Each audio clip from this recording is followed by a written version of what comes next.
Bien, bonjour à toutes et à tous. Bienvenue au Sénat. Madame la secrétaire d'État, monsieur le délégué interministériel, mesdames, messieurs, adhérents, bénévoles de l'association ou personnes qui découvrent l'association pour la première fois.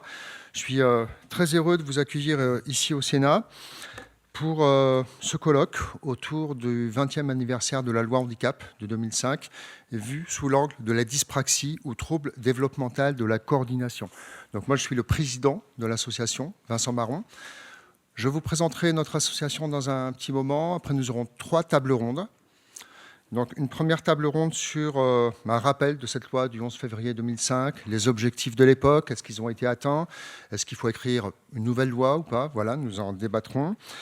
Une deuxième table ronde avec des témoignages, et puis une troisième table ronde autour des propositions, des solutions qu'on peut proposer pour les mois et les années à venir concernant le trouble développemental de la coordination pour les enfants, les adultes atteints de ces troubles. Avant, j'excuse la ministre en charge du handicap, Madame Parmentier-Lecoq, mais qui nous a fait un message vidéo qu'on va vous diffuser.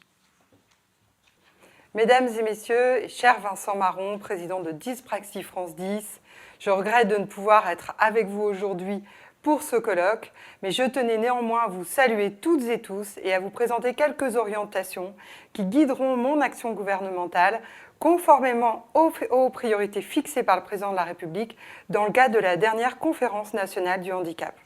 D'abord, je souhaite féliciter l'action de Dyspraxie France 10, association reconnue d'intérêt général et agréée par le ministère de l'Éducation nationale, également comme membre du collectif handicap, qui organise régulièrement des colloques pour être ainsi présente sur 75 départements.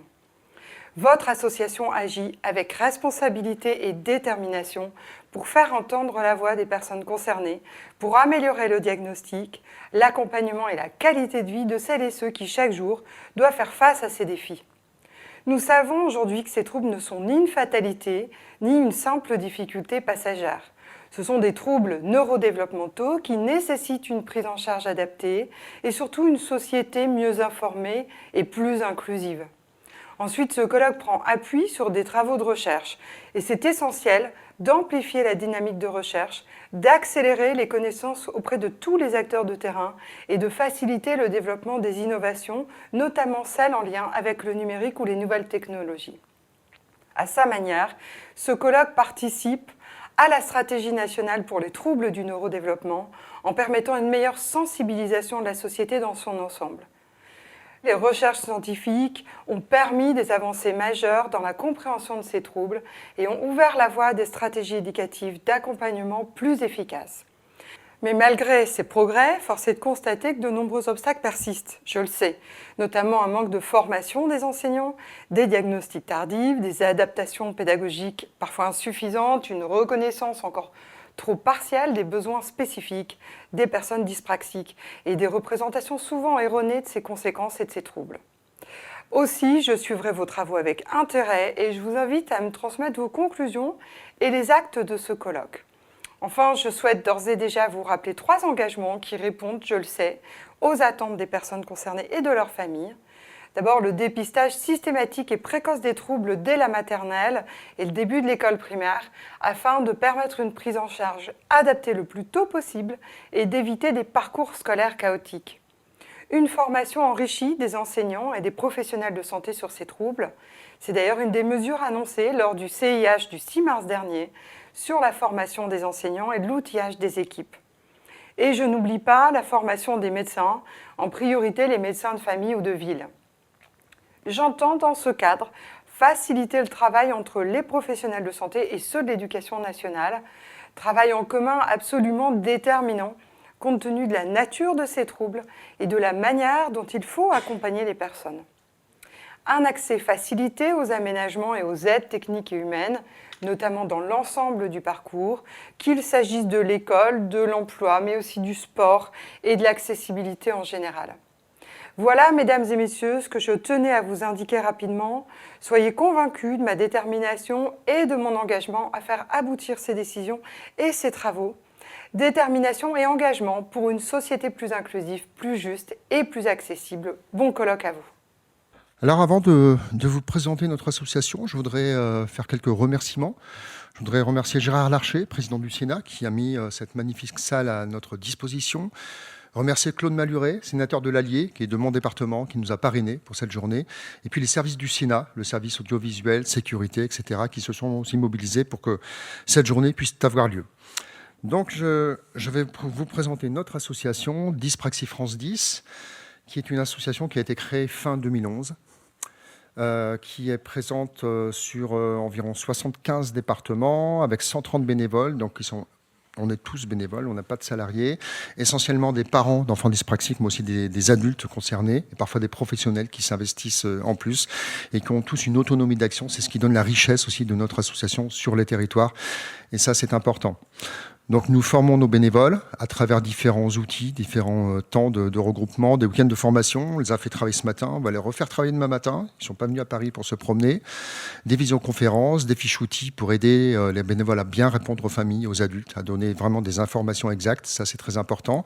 Et puis, 3 axes de travail pour notre association. Le premier, c'est auprès des familles, qui est vraiment la base de notre action. Beaucoup de temps d'écoute, d'accompagnement de ces familles pour bien les orienter, bien les accompagner. Même les accompagner physiquement en cas de recours, par exemple, auprès des CDAPH, et puis de l'organisation également de conférences. Le deuxième axe de notre action, c'est la représentation, élément très important également auprès de l'éducation nationale, des médecins, des enseignants, des AESH, etc., des enfants aussi, des élèves. Sensibilisation dans le domaine de la santé, parce qu'on arrive parfois à intervenir dans les formations des médecins, malheureusement pas assez, mais de façon exceptionnelle parfois. Sur la question de l'emploi aussi, parce que nos enfants grandissent vite et rapidement se pose la question de l'insertion professionnelle. Dans le domaine des loisirs également, et puis aussi du sport, j'y reviendrai rapidement tout à l'heure. Le troisième axe de notre... Et puis ce qui n'apparaissait pas sur l'écran, c'est tout le travail de sensibilisation qu'on peut faire au niveau du permis de conduire, qui est vraiment un chantier très très important qu'a pris en main notre association, avec notamment la formation de tous les nouveaux inspecteurs et tous les nouveaux délégués du permis de conduire, que j'assure depuis plus de 8 ans maintenant. Donc au niveau national, la représentation, c'est le lien avec les ministères ou les délégations interministérielles. Nous sommes membres du collectif handicap, comme cité précédemment, agréé par le ministère de l'Éducation nationale. Et puis, autant que c'est nécessaire, nous faisons du lobbying aussi auprès des élus locaux puis nationaux, les députés, les sénateurs, lorsque c'est utile. Et puis, représentation au niveau local, donc ça c'est le rôle des bénévoles sur le terrain auprès des agences régionales de santé, des MDPH et CDAPH. Nous sommes présents dans une dizaine de CDAPH auprès de l'éducation nationale au niveau local et auprès des élus également. La grande nouveauté de 2024, ça a été la création d'un comité scientifique au sein de notre association. On le faisait de façon un petit peu informelle depuis la sortie de l'expertise collective de l'INSERM, puisque lorsque l'expertise collective est sortie, je me suis dit c'est bien, on a un joli document, la synthèse fait 120 pages, le livre fait 600 pages à peu près, alors je ne l'ai pas appris par cœur, mais qu'est-ce qu'on va en faire de ces préconisations, de ces recommandations? Et donc j'ai proposé à des membres de l'expertise collective d'y travailler, et puis on a décidé d'organiser un peu mieux les choses donc en créant un comité scientifique. Donc je vous présente nos membres du comité scientifique. Donc Sylvie Chocron, qui est chercheuse en neurosciences, Romain Jeunet, ergothérapeute, qui va intervenir sur notre 3e table ronde, Alice Gomez, qui est enseignante-chercheuse sur Lyon, Sybille Gonzalez, qui est neurologue à Lyon. Nous avons également, on les prend dans l'ordre alphabétique, Domiti Igra, qui est une neuropédiatre à Paris, Caroline Huron, chercheuse à l'INSERM, Michael Jury, qui est chercheur en psychologie sociale de l'éducation à Clermont-Ferrand. Donc on n'est pas que sur Paris, c'est important. Mathieu Lesourd, qui est maître de conférence en neuropsychologie, qui est dans le Doubs. Un petit problème de cadrage. Hélène Wamagnin, qui est neurologue spécialisée dans les adultes porteurs de troubles du neurodéveloppement. Florence Marchal, qui est médecin père sur Paris. Edith Petitfour, qui est didacticienne des mathématiques. Et puis Laurence Vèvre-Douré, alors qui a un CV long comme le bras, mais pour résumer, professeur en neuropsychologie du développement. Voilà, donc on s'appuie sur ces personnes ressources, sur ces chercheurs, ces médecins, ces spécialistes du TDC, pour en fait créer des groupes de travail. Et l'originalité de notre comité scientifique, ce ne sont pas simplement des experts qui réfléchissent entre eux, mais on a souhaité créer des groupes de travail mêlant ces experts avec des bénévoles et des adhérents de l'association. L'expertise d'un côté, l'expérience du terrain de l'autre, ça nous paraissait très important. Donc nous avons créé 6 groupes de travail en fin d'année 2024, un sur les relations internationales, ou pouvoir prendre des exemples de bonnes pratiques à l'étranger concernant le trouble développemental de la coordination, ce qui nous amène déjà à avoir des contacts avec les États-Unis, avec le Royaume-Uni, avec la Nouvelle-Zélande. Et je pense qu'on en aura d'autres, donc avec des certains nombres de rendez-vous, de réunions à organiser. Ça nous permettra de perfectionner notre anglais aussi.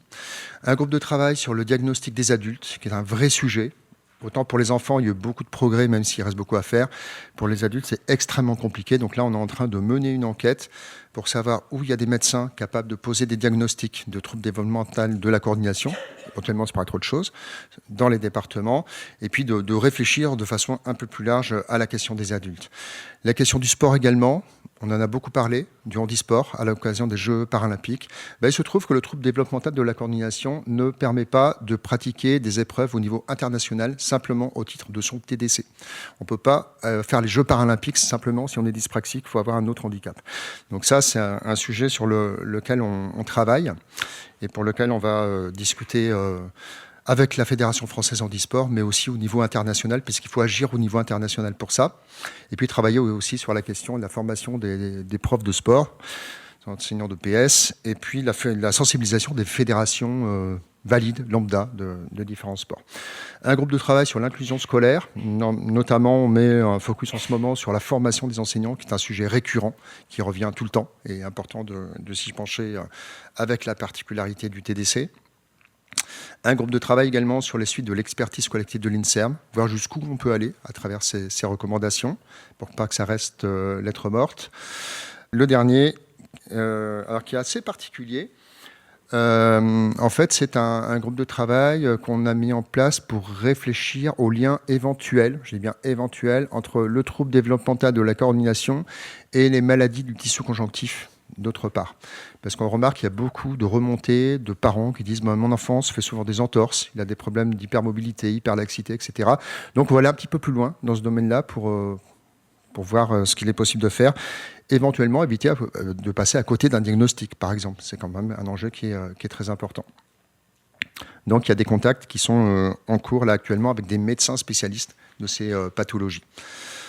Nous continuons à travailler sur d'autres sujets depuis de nombreuses années, mais nous continuons à y travailler. Donc le permis de conduire, je vous parlais de la formation des inspecteurs et des délégués du permis de conduire. J'étais avant-hier en rendez-vous téléphonique avec Anne-Marie Gallo, médecin conseil de la sécurité routière, qui était intervenue l'an dernier sur notre colloque.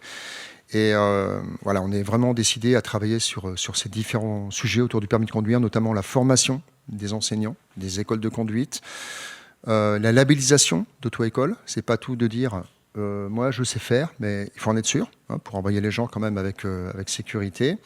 Et puis travailler également sur l'accessibilité de l'épreuve théorique et pratique, voir si on peut aller un petit peu plus loin aussi, tout en ayant une chose en tête, c'est que la sécurité, c'est vraiment le b.a.-ba est la chose indispensable lorsqu'on conduit. Lorsqu'on est sur la route, ça c'est très important. Donc il ne s'agit pas de faire n'importe quoi non plus, mais il faut permettre aux adultes avec TDC, leur donner la possibilité de pouvoir passer leur permis de conduire. Nous avons depuis un peu plus d'un an, presque 2 ans maintenant, travaillé sur la question de la parentalité des adultes avec TDC. Nous avons mené une enquête, je pense unique en France, la première du genre, autour des parents avec TDC qui sont parents ou qui veulent devenir parents. Donc une enquête qui a été quand même assez largement relayée avec pas mal de réponses. On peut trouver une synthèse qu'on a réalisée sur notre site internet. Et puis on voulait aussi rentrer vraiment dans le concret. Donc nous avons mis en place des groupes de parole en visio qui regroupent des adultes avec TDC pour parler de ces problématiques. Et un autre sujet sur lequel on a beaucoup travaillé, c'est l'orientation post-troisième et post-bac avec une plaquette qu'on a réalisée, un document sur notre site aussi qui est plus élaboré.